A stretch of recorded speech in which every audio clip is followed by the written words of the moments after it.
This video is a tutorial on the functions within the Whaleback anticline field adventure. The Whaleback anticline and adjacent folds are exceptionally well-exposed geologic structures in the Bear Valley Strip Mine of Shamokin, Pennsylvania.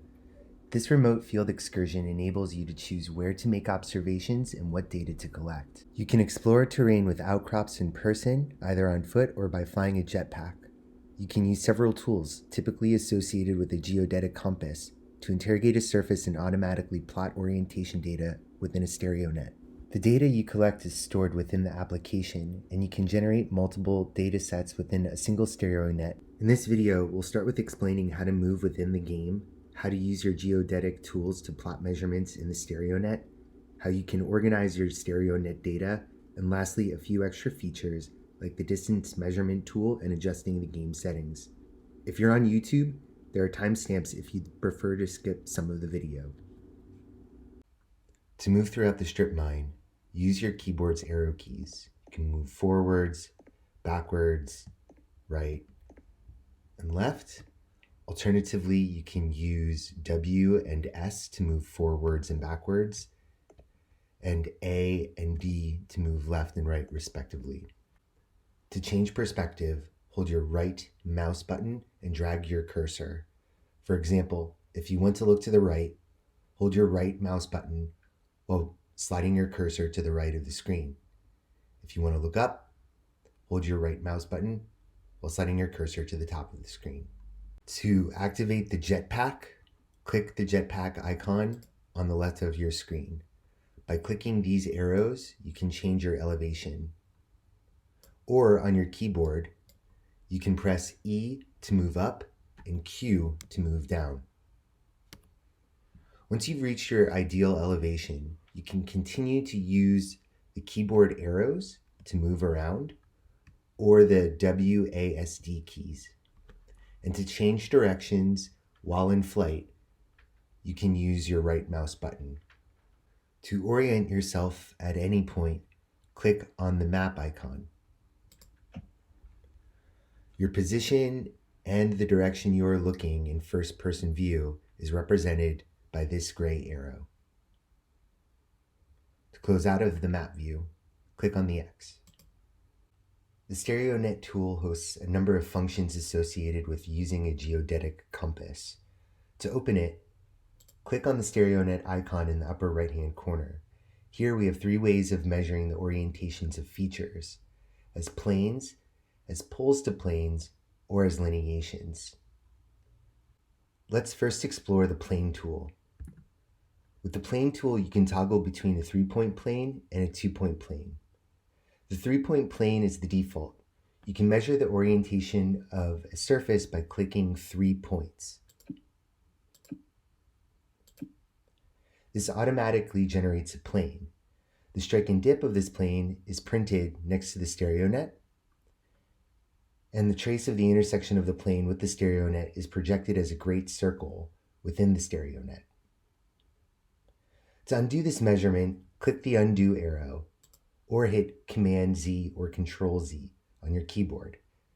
After you've made 3 points, you're automatically set up to make another 3 points and continue generating planes for the Stereonet.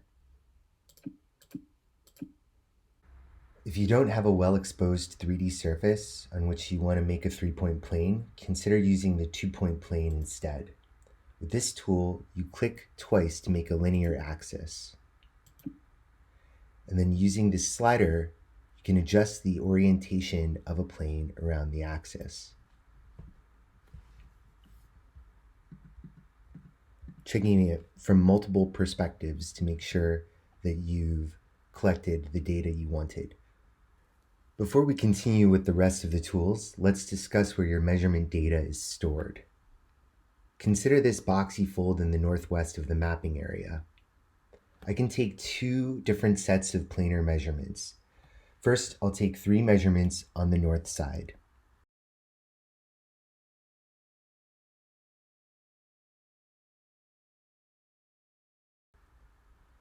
When I click the average button, I'm given the average of my measurements as another great circle.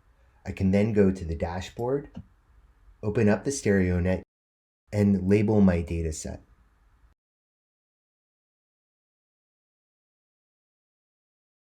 Go back to the field and take a few measurements on this southern limb. Again, I'll average this dataset and then go to the dashboard to give it a label.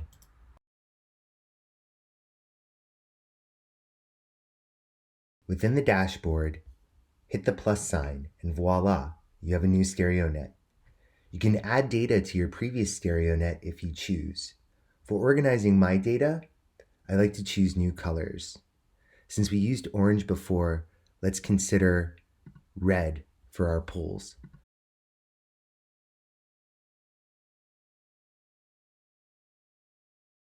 The pole tool also measures the strike and dip of planes, but in a different way. To generate a pole, just click on a surface.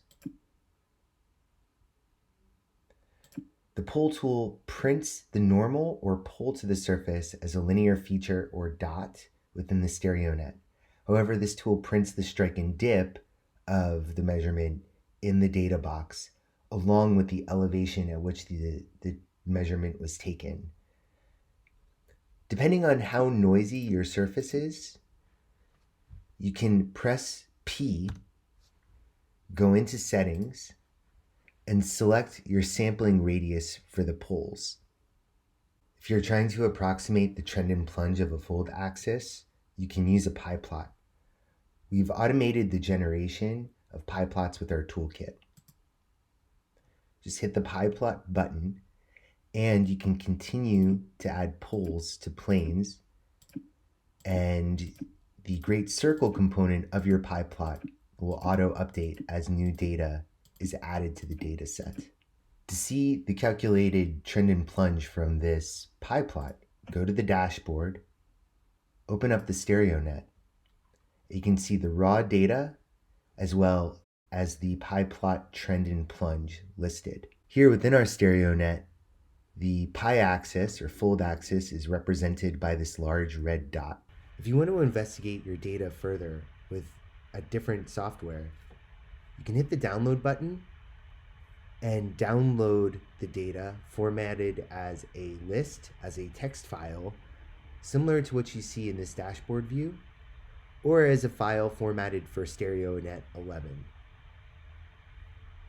At any point in the field scenario or in dashboard view, you can take a 3D perspective of the Stereonet.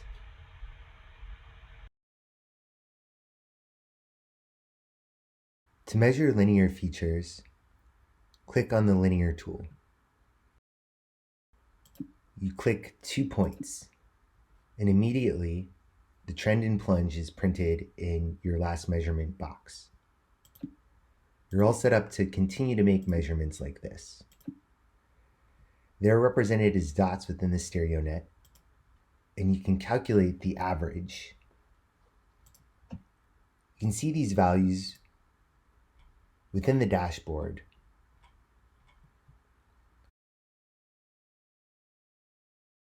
The distance measuring tool enables you to click 2 points on a surface and read their linear distance between those points.